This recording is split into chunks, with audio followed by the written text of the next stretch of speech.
Welcome back, everybody, with another episode of Burn the Ship. Appreciate all you guys being here. Got Ian, Jake, and Jacob here. They're going to tell you a little bit about themselves. Pretty unique company, pretty unique idea. As always, this is the podcast where we connect entrepreneurs or professionals that can help you go all in on your business. These guys have had a really unique road as far as getting into business and seeing kind of what that startup process looks like.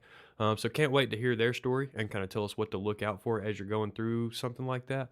So like I said, appreciate you guys time today, time for the conversation, time to kind of give us a little bit to lean on your shoulder and learn from you guys. So I'll go ahead and transition here where everybody can see you. And why don't you guys go ahead and take turns introducing yourself and kind of tell us what your company is and kind of that role you play there. Yeah, for sure. Hi guys. My name's Ian Quinton. I'm the Chief Strategic Officer of Chilk. I'm also one of the original founders.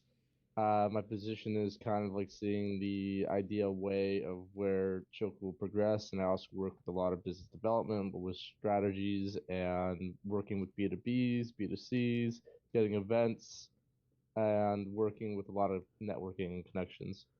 Cool. I'm Jake Grunitsky. I'm the Chief Marketing Officer of Chilk and also one of the original founders. I help manage all the social media accounts. I help prepare sort of advertising and marketing for the events we do and for future projects that we're doing. And I coordinate with everyone else on the team to try to give all of their projects as much publicity as possible. And I also work on things like merchandise and Sure. other art projects within the company. What mic you talking into there? You sounding pretty crispy, my friend. I have an Audio Technica Oh yeah. AT 2020 mic. Yeah, I rock the old Audio Technica headphones. That's pretty solid. What about you, Jacob? Oh, this man's internet's fighting for his life. Yeah. I don't have any fancy microphone, but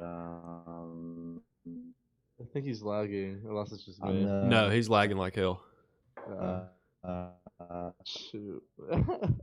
All right, I muted you because we're getting a ton of I background just noise kinda from you. oversee the, Once it goes over, production and distribution, if you got another internet source, reconnect. quality control, It's still and going.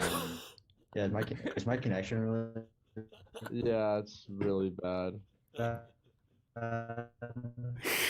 Oh man, Yeah. look, he's been muted for a solid 30 seconds and he's still talking.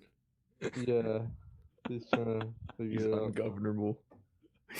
Oh man, that's pretty unique there. Yeah, dude, if you got another internet source, try it, and you can leave the call and come back. Maybe your video being off will help it a little bit. Yeah, but just let me know if you want me to help you. But so cool. Appreciate you guys being here. Appreciate you telling us a little bit about what you do within your company. What does your company do? What is your guys' goal? What are you guys trying to get out there as far as products go? So I think we can definitely give our own opinions on it because I feel like we all have different ideas of where we see Choke going with it. As a product itself, I think what's really important about bringing an alternative milk plus the optional factor of CBD is that it kind of gives more of a as a single serve drink that's flavored, it kind of gives that more fun path of switching from dairy milks and as well as all the health benefits with the CBD towards just kind of giving people new alternative to switch from dairy milk with all the negative benefits that it has. And what we kind of see with the company is that we want to obviously have it grow successful and be a household name at some point. But we also want people to love the product for what it is instead of seeing it as kind of like a cash, Sure. like an easy way of getting cash. So, but it has that unique property that we're trying to really show off and trying to make sure people know that this is a health beverage more than like a casual like energy drink or something like that. Sure. Yeah. And at least from a marketing standpoint, when we had started originally last year, I believe we were the only alternative milk CBD beverage on like in the whole world. Um, I believe a few months later, there's some English company that made a like barista blend version, so we lost that title. But even at the moment, I believe we're the only single serving alt milk CBD beverage in the whole world. So we have that whole market basically to ourselves Sure. to develop further. And like Ian said, we hope to expand to people who are trying to make the switch to alternative milks that are healthier and better for the environment, but maybe don't like the options available to them right now, or don't want to make the full commitment of buying a full carton. So having a single serving drink in this very accessible format with like really tasty flavoring and with CBD, which the kind of people who buy our drinks right now are really into. It's very trendy at the moment and is gaining popularity with increasing legalization and stuff like that. Sure.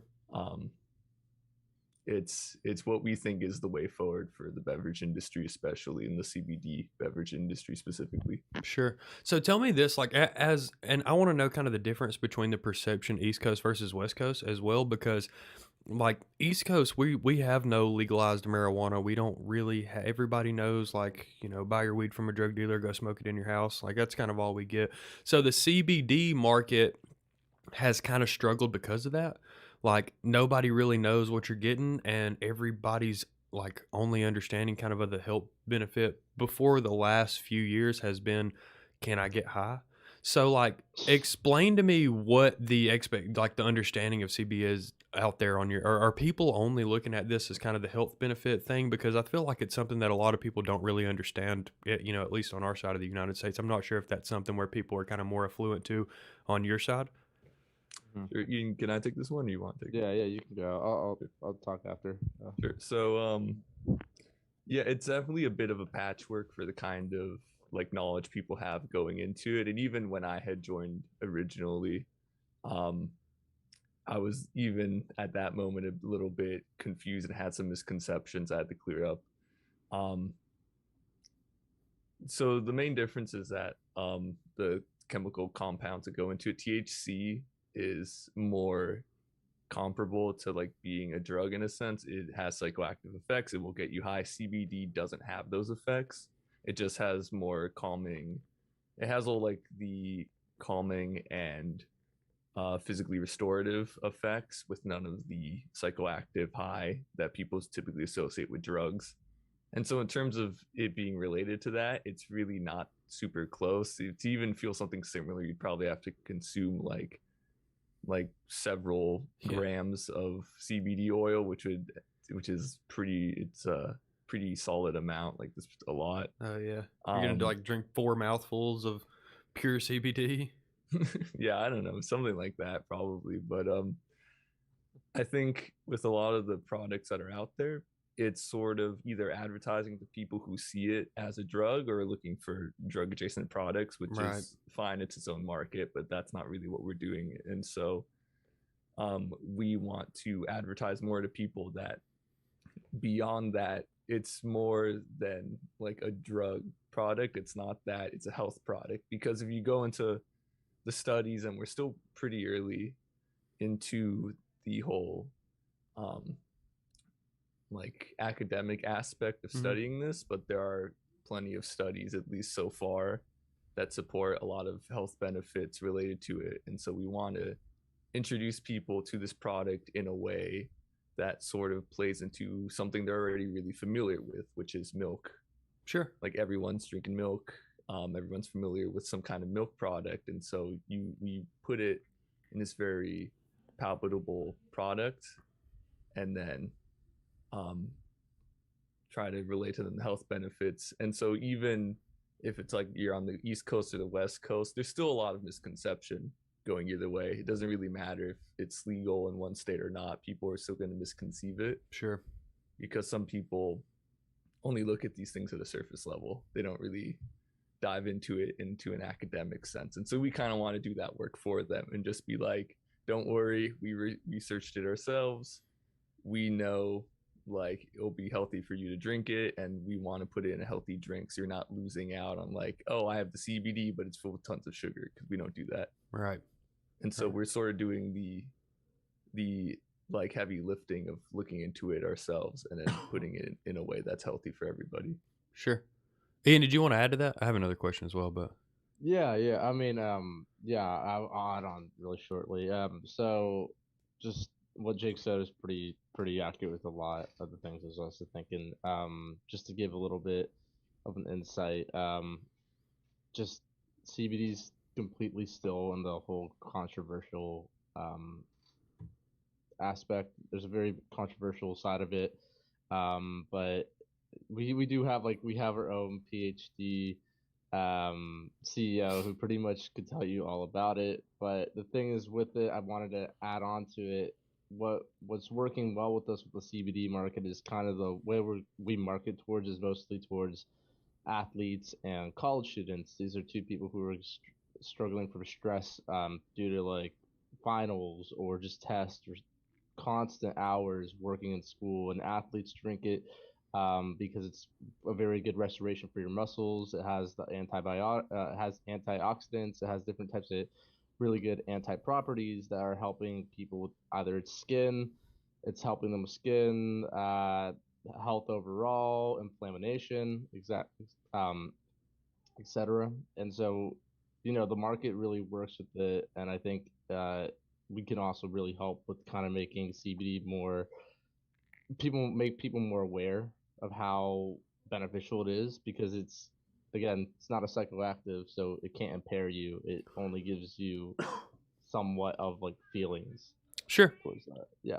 Sure, that makes a lot of sense. And tell me this, kind of as you guys grow that progression, you're marketing toward this very specific set of people. What does the end goal look like? I think you told me that you guys were looking more at like the retail location type of model, right? Is that correct? I think well overall angle we're like for Chilk, I think we all have our own opinions on it. Some we think that we should be, to get into kind of just be out there completely. We have this concept of bringing in stand like tents and stands and stalls and farmers markets and bringing in like caravans, so making business mobile, and instead of just being in one area like a storefront, we can bring it around. Right. And so I think we keep that. We kind of want to go through the whole West Coast, be a household name in California, and then expand nationally. But also at some point, maybe for Engel, Ford Chilk would be IPO'd by like another company, um, bought out by like Coca-Cola or something at some point. Cool. What And about in you, term, Jake? What do you think?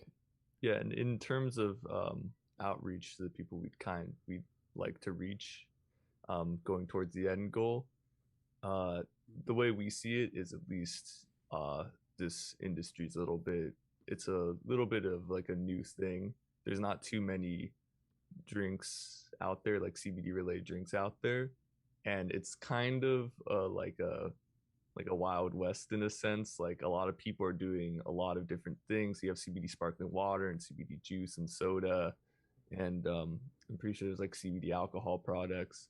People are just kind of infusing it into everything that already exists, and nobody is really sure whether or not these products are even going to exist in a few years anymore. Right. Some of them might fall out. Some people don't want CBD mixed with like certain kinds of juice, and they just don't buy those products. And everyone's sort of approaching the starting line for when the inevitable federal legalization of these products happens. And then we'd hope that when that point comes, preferably sooner rather than later, we can be at the stage where we can basically launch nationwide and go to Yeah. every state.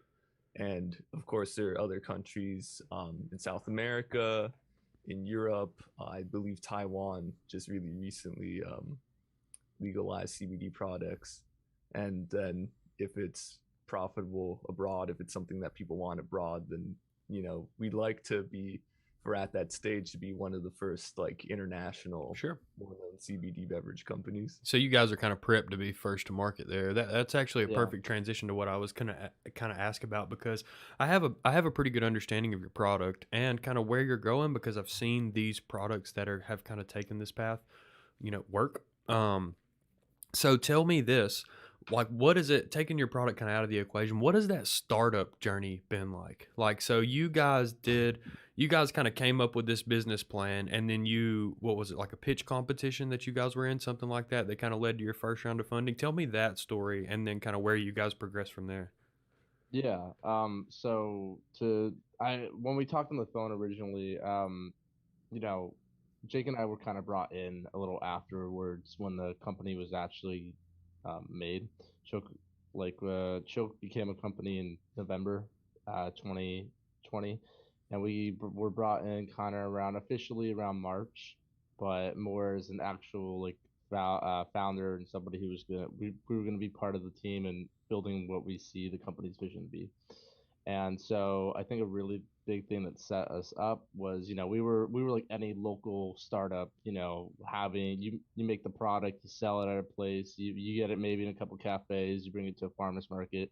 But we kind of wanted to see ourselves be expand a lot more and get a lot more exposure. So we'd apply for accelerator programs and different like venture capitalist programs, and a lot of them were college related, some of them were health beneficial related. They all had different aspects that we kind of had our product that a product would fall into, whether it was health or college or new products, whatever. And so we actually got into this national contest, well, this worldwide contest called the Holt Prize. And we went through the whole process. Originally, we had a day, it was like a 4-part stage. Um, and originally we had a day, it was like somewhere in March, and I remember Jake and I had to wake up at like 5 in the morning for this whole thing that was like based in New York. Hmm. And so we had to do an 8-hour session of just like the startup, see if we could even got in. It was like a chance that you'd pass with judges, get into like the semifinal stage, would take you to England, and then you'd go to the finals. And so I'll say half of it, and then I think Jake can finish it up. But pretty much we did that. We did the original stage. We actually lost it, and then there were wild card rounds, and so we did the wild card round, and we were kind of just chosen. I think you just kind of put your name in there, the company you were, and 12 teams out of all these other teams around the world be chosen. And just to give you a little bit of an idea of how popular this accelerator program was, that they said that it was recorded that over 300,000 college students applied with their businesses, Golly. and only 40 teams made it to the semifinals. But I'll let Jake take it from here as well. Yeah, thank you. Yeah, like Ian said, it was a lot of people. It doesn't really feel like a competition. It's more like a collaboration Sure. towards like a shared end goal. And so amongst all these other teams, we had managed to make it through, both to sort of what we expected to happen, both to our surprise. And we had earned the chance all collectively to go to England to compete in the next stage of the competition. It was myself, Ian, Cole, who is the original co-founder, and unfortunately our CEO couldn't go because he's on a visa. And so it was just the three of us. We definitely learned a lot. We were in England for a month. What part? We were in Berkhamsted, pretty yeah, sure. Oh, cool. Berkhamsted. Yeah. We all lived in the The Ashford Castle. yeah, Oh, Ashford's cool. Castle, which is No the way. location. Yeah, it's really large. It's the location of the like whole international business school. Mm-hmm. We lived there for a month with all these other teams from around the world. Lots of teams from South America, lots of teams from the Middle East. We were the only American team there, basically. There are a few other Americans, but none of the other teams identified exclusively as an American team. Right. And we weren't really aware that Holt Prize, at least at the moment, I know they're doing outreach now, they don't really have very many campus representatives set up in America. And so in a lot of other colleges and universities around the world, they have campus representatives who help them enter the competition. And I remember we were even asked at one point which representative helped us get in, and we were just like, no, we just kind of got in on our own. Like we didn't have anyone help us out. We just managed to do it all on our own. And so Wow. yeah, and so we learned a lot about pitching. We learned a lot about how to set up our business from people who have more money than I could ever imagine even having in my lifetime. Like some of the richest people I've probably ever met in my life gave us all this like amazing business advice, lots of recommendations for how we could pitch our product, for things we should change, for the kind of like market we should go for. Um, and we definitely, as soon as we got back, we restructured everything to kind of the advice we got. But yeah, we were there for roughly 30 days. We did all the pitches. We met with all the like other business people and entrepreneurs there. We made some amazing friends from around the world who also have their own startups, who are also very amazing. And we were fortunate enough to be picked as one of the 7 finalist teams to go to the United Nations building in New York. And so there's a bit of delay because of COVID. So I believe in September, if all goes well, we'll be going there with all the other finalist teams who made it. And even though there's no more final round because they delayed it, which is why we got the grant earlier, which is good. Oh for yeah, us they 'cause we split the get- money 7 ways, didn't they? Yeah, they split Yeah. it 7 ways, which is good because that means we get to start everything earlier. We don't really have to wait for the final round. Yeah. And you get to say you Um, won. Yeah, you actually did win. Yeah, actually, yeah. We did win, and we're You very definitely happy tied to, for first place. That's for sure. Oh yeah, definitely. It's a lot more than we thought we were gonna actually get. We felt like we had no chance. Felt like we had no chance winning, like even getting to the finals. But I think a lot of mentors and business experts there really believed in our product. Some people said we had what could be called a unicorn product or anything like that. And I don't know if it was over exaggerated or not, but there was a lot of people who gave us a lot of new ideas and concepts on how to really see our business and how to put ourselves in the right roles and how to build a company over just the 4 members we had and build it and scale. Sure. Yeah. So where are you guys going now? What's the next steps? What's on the short term and what's on the long term, maybe for 2022? Yeah, so right now with the 150 grand that we have, we're kind of working on stuff as it is right now. 150 grand is a lot is a lot to us, but I think it isn't. I think You need it's more. a lot, but anybody would love to have more. It's something that will get us started and get us kicking into what we want to do. So we're in the process of kind of working. Jake does a lot of the marketing. So we're working on building merch, doing our caravans, doing the stands and stalls. And I mean, obviously, we're going to try scaling from there, maybe working on building our own podcast and getting into more cafes.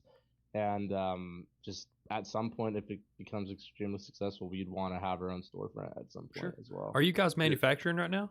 Have you guys got that figured out? Yes. So we do have contract manufacturing in the process right now and should be done around the end of February to March. Hell yeah. And so, the one issue we had with our bottles is that since it's a 7-day lifespan, a lot of places don't want to take that up. Mhm. Even if you offer consignment and pay for inventory, if like anything expires, it's just the 7-day lifespan is just a hassle. So it's kind of ideal if you were to do like a farmer's market or events, Mhm. but in the aspect we just kind of knew contract manufacturing was like one of the first things we wanted to do. So we had days where we spent 8 hours testing different types of milks, just being in that process, trying to make the perfect formula we could for Chilk and stuff like that. So I'll have Jake can follow up with that, of Yeah, course. definitely. It was not something I ever expected to do in my life. Was for like,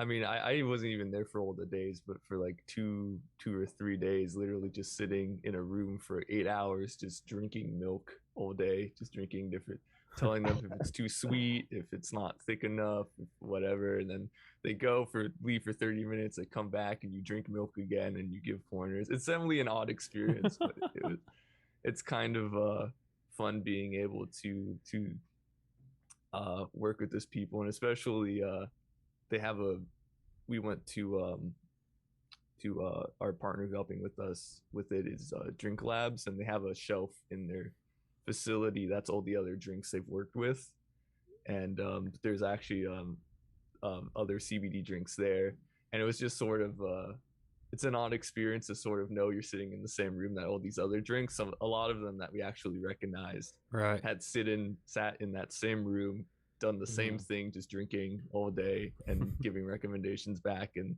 so we kind of figured, if they can do it, we can do it too. We're in the same place they were right now. And yeah, so going forward with that, we hope to have contract manufacturing done, and that will definitely be when we can expand a lot further than we've ever done. Because right now, another downside of having a 7-day shelf life is you can't really go that far outside of your city. Right. But once we get the bottles back from manufacturing, the shelf life is going to be several months, like I believe almost up to a year, and even in warm storage. So we can basically go anywhere in America from that point, anywhere we're allowed to go. I love that. That's pretty exciting. So tell me, you guys have got a pretty unique story. You start this company, and it seems like it kind of pieced itself together. Like you didn't all sit in the same room and come up with this idea and fall in love with it. You kind of guys got to piece your team together. It came through slowly, organically. You've done some stuff marketing wise. You've got yourself a little bit of money to build some headway. Boil down for me this one thing. Is over since what, November 2020? Is that what you said, if I remember correctly? So what are we going? We're going to call it a year and a half. Not quite a year and a half, but call it a year and a half. What's the biggest thing you learned from putting on this different hat? What is the biggest thing you learned from putting on this startup business owner, C-level founder, partner hat? What is that skill you've developed or an experience that you've had that has really just kind of blown your mind?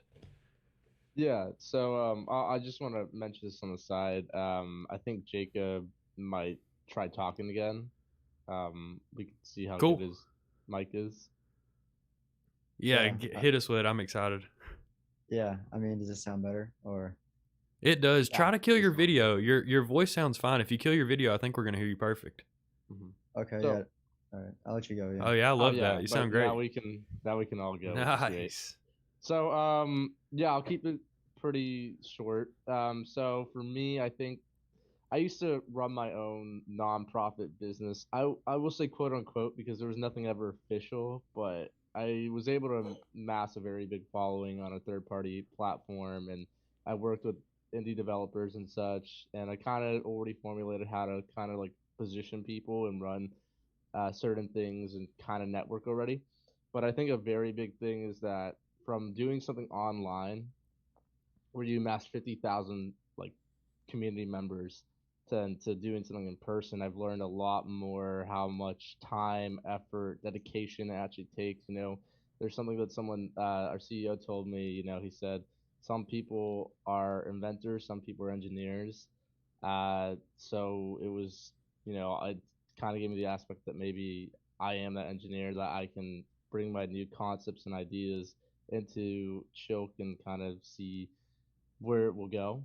And but overall, it's been an extreme ride. Whether it was fun, stressful, but it's like constant learning, and I think it'd be really helpful later in life as well. Cool. I think something I've learned through the whole process is that to take yourself a little bit more seriously than maybe you would normally take yourself. I think when we started off, it was a very fun idea, and the whole origin story for the product is that it kind of started between a joke between Cole, who's my brother and the original founder, and Leo, who's the CEO and the other original founder. And so it started as a joke, and they developed it further, and we all sort of got on board. It's like a fun little product, and we'll see how it goes. And then when we had entered Holt Prize, there were still some like people who didn't really quite take us very seriously, and we were fine with that at first because we also kind of thought it was funny that we were there in the first place. Mhm. But then when we started learning more about business, we started realizing that people actually believed in us, and people took us seriously, and we realized that we should be taking ourselves just as seriously as these like expert business people and entrepreneurs are taking us. And we realized that sort of well, if we do take this seriously, it has the potential to go like tremendously far and go further than maybe we could even imagine it going. And so I think just even if you have an idea, maybe if it seems like a little bit abstract or hard to reach, or just generally a little silly or absurd when you start off, if you really think about it hard enough, if you take it seriously, it could actually be like a real tangible thing that brings you a lot of success and helps other people. Sure, absolutely. Jacob, why don't you tell us a little bit about what you do again, as well as kind of answer that question for me? Like, what does kind of your growth process look like? Like, what kind of skills have you developed as kind of being on this C-level founder kind of level with a startup company? Yeah, so kind of just what I do. I kind of work with the production and distribution. I'm the chief operating officer, so I just kind of oversee like, especially with we're heading gearing more towards the contract manufacturing. So switching from in-house production to out-of-house production, just dealing with co-packers and that sort of stuff. But something that I've kind of really learned throughout this process is just more of the technical skills, I would say, stuff that really, because we're all students, stuff that you really can't teach in the classroom. Mm-hmm. A lot of the interpersonal stuff and just really industry knowledge that's just kind of is really invaluable. Sure. And even just to boil that down at a higher level, if you didn't have the courage to kind of put yourself in those positions, to kind of put yourself in the hot seat, you would never develop any of those skills. You wouldn't really understand how to gain industry knowledge. You wouldn't really understand how to take yourself seriously, or what it feels like to feel like you have a winning product. You know what I mean? You wouldn't know what it was like to go through that fundraising opportunity. So, like, all of those skills together have really just kind of matured you guys in business. And I feel the same way. Like, I was doing credit card processing and knocking on doors and going through my hometown and finding people to sign up, and that was how I was paying my bills. And now I feel kind of that same way, is that with the podcast, with some of the stuff that we do in the office that makes our sales reps' lives a lot easier, that I kind of graduated that same way. You know, I knew how to network, but I didn't really take the whole podcasting thing seriously. And it's just strange how you find value in things that you never would have found value in if you didn't roll the dice in the first place. You know what I mean? So I salute you guys. You guys have had an awesome journey. Tell me, if there's anyone in our audience that wants to have a conversation with you guys, maybe they got some VC money for you. Maybe they want to be, early to test your product. Maybe they own a farmer's market or something near you. How do they find you guys, and who should they kind of get in contact with? Yeah, so I mean, pretty much you can go on our website chilk.co. You can get a brief understanding of who we are. We have the process of how we do our formula. We have the pictures of our bottles, what flavors we're doing, a little bit about ourselves. We're always trying to update our page, trying to make it fit just more modern to everybody. Sure. And like best way to contact us would probably be just our personal business emails. I think we all have a really quick response time, but obviously Jake and Jacob, have better ways of connecting. Yeah, for sort of more general things, or um, like events, we tend to respond on our Instagram pretty quickly, which is it's at Chilk Milk on Instagram. I have a personal public Instagram I reply to, like on behalf of Chilk. Sometimes it's Jake Grod Chilk, and then all our business emails are those public, Ian? Before I say it, Yeah, we use them for anything from yeah. So events. so planning. basically, yeah. So Jake Rod at Chilk.co, Ian Quinton at Chilk.co, Jake Sheridan, Chilk.co. Everybody, they're all reachable through that, and for whatever respective things. But I would say the Chilk Milk Instagram is good, and then email is a close Cool. second. And then for any general information, the website is a very good place, chilk.co. Cool. The last question I want to ask you guys, is because, and the podcast is called Burn the Ship. And that's where we kind of make that equation of going all in on your business. You know, Hernan Cortez takes a bunch of Spanish conquistadors, they land in Latin America, and then they set every boat they have on fire because they have to figure it out here because there's really no going back. Because this kind of matured over 3, 4, 5 months for you guys, when was the moment that it clicked in your head that, hey, I'm going all in on my business? You know, what was that thing that happened or that experience that you had that said, hey, I'm going all in on my business? And kind of qualify that feeling for me, because there's a lot of people in our audience that are prospective entrepreneurs, early business owners, startup people, angel investors and VC guys that are really looking for those entrepreneurs with that spark of, hey, I'm going all in on my business and I'm going to figure it out here. So tell me when that happened and what that felt like. Yeah. So for me, I won't lie, it's been a lot of trial and error. We're all college students, just to keep in mind. So we're going through studying, we're doing schoolwork. We also might be taking up jobs. But we also went into a couple of accelerator programs and interviews to get into different vesting funds to get like a few $1,000s, or obviously competitions or collaborations to get that money. And sometimes people just didn't believe in us as a team, or just personal personal opinions on us. But I think for me, it took a long time. Well, not a long time. I think it just took some time for me to realize how well I believed in our company. I always believed in it, and it was something I was passionate about. Like, for sake, I went up to Leo and Cole, the original founders, and said, "Hey, I want to be on. I want to do this with you guys. I want to invest my talent and skills into expanding Chilk and making it worth it." And it went really well. I put a lot of my effort and time into it. Obviously, you kind of get a little. You got to kind of balance it all out. Make sure you're not burnt out. Make sure you're dedicating yourself time to time. But Sure. overall, I've been with it for a whole year, and I've been happy. And I took a little break off of school just because I was burnt out, and I've been dedicating my time to making this worth it. Cool. What about you, Jake? I would say my moment was probably, I think, when I actually arrived in England for the competition. Just because I was actually trying to get out of it for a while. It was happened right during the last month of summer. I didn't want to like go somewhere else. I wanted to stay. I wanted to plan a separate vacation for my girlfriend and I wanted to stay with my friends. I I was knew the like, way you were describing that you had a girlfriend. I wasn't going to yeah. say it, but I was like, he does not want to spend the last month of summer away from his girlfriend. Yeah, and so I was sort of like, oh, someone else can do it. But like everyone on the team said, yeah, I had to go. I had to be one of the people to do it. And so I went, and then this basically as soon as I landed, I sort of forgot that I ever tried getting out of it in the first place.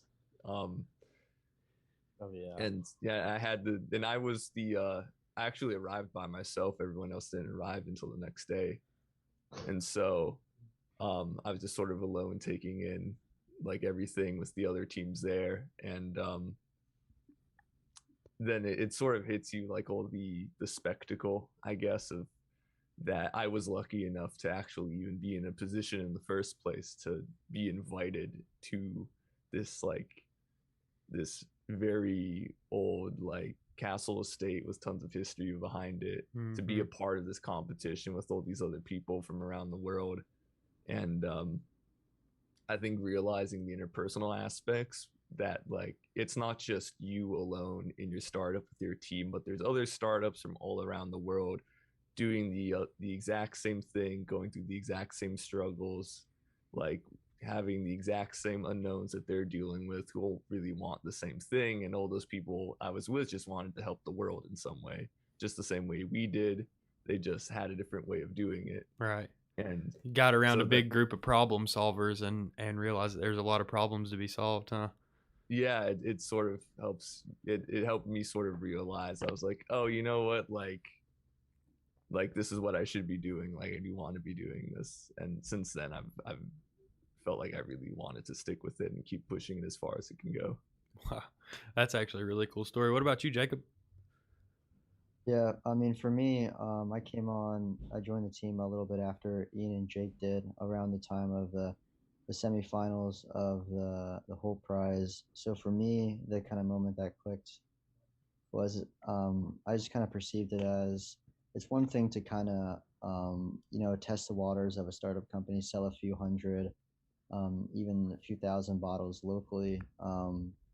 But when you have, accredited investors, an accredited organization like the whole prizes, kind of anoint you and say, you're a good company. I like what you're doing. That was, kind of the point for me when, I kind of realized that, like, this was a solid team. We had pretty solid fundamentals, and it was something that I liked. Cool. Well, dude, I'm telling you, you guys have a long road and a unique road ahead. Anything that I can do to help or anybody that I can connect you with, when we need money, we go to South Florida. So we have some friends out there. So if you guys run into yourself needing some money, I have some people that'll definitely entertain you guys.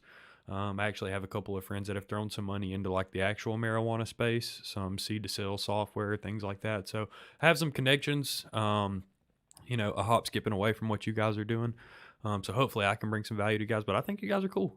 I think you guys are a lot like me. I think you guys have a kick-ass idea. And I'm really interested to see where it goes for you guys, man. Hopefully we can do this again in 6 months or a year or something like that. I love to travel, so hopefully I'll be around there. Where do you guys go to school? I go to UC San Diego. Oh, cool. Yeah. I go to Cal State Long Beach. Cool. Yeah, I'll definitely be coming there. I'm a student at SMC. Oh, cool. So yeah, you guys are all pretty dope schools. Yeah, I'll probably be out there. We'll get together sometime. But yeah, this has been a cool conversation, man. You guys got a wealth of knowledge at a really early stage. Kind of like I did. I was lucky to kind of get to assist from a payment perspective a bunch of other companies and what they were doing well and what they weren't. And so I got all of this information that I was kind of forced to analyze before I had to kind of put my own money into something. So this is dope, man. I really think it's going to go well for you guys. If I can help in any way or if our audience can help in any way, feel free to lean on us. That's kind of what we are. We're a network of entrepreneurs and an organization that kind of sees value in the people before we see the value in the product. And you guys seem like you're working hard enough to take a bet on. So please let me know if there's any value that we can bring you guys, and I appreciate you guys coming on. Yeah, I actually have a question. Yeah, go ahead. Do you guys have like a Instagram or any social media that we could tag you guys in? Yeah, with the sure. It's podcast and so everything like YouTube, Instagram wise is Burn the Ship ATL. My company's the MP Group, so it's Go MP Group or Burn the Ship ATL. Either one. I'm Bailey Cooper, so I'm Bailey Cooper UGA, especially for the next, you know, 11 and a half months while we're national champions. So yeah, anybody you want to tag, we appreciate it. Yeah, of course. Appreciate it. Cool. Well, I appreciate you guys coming on. Burn the Ship. Thank you for having us.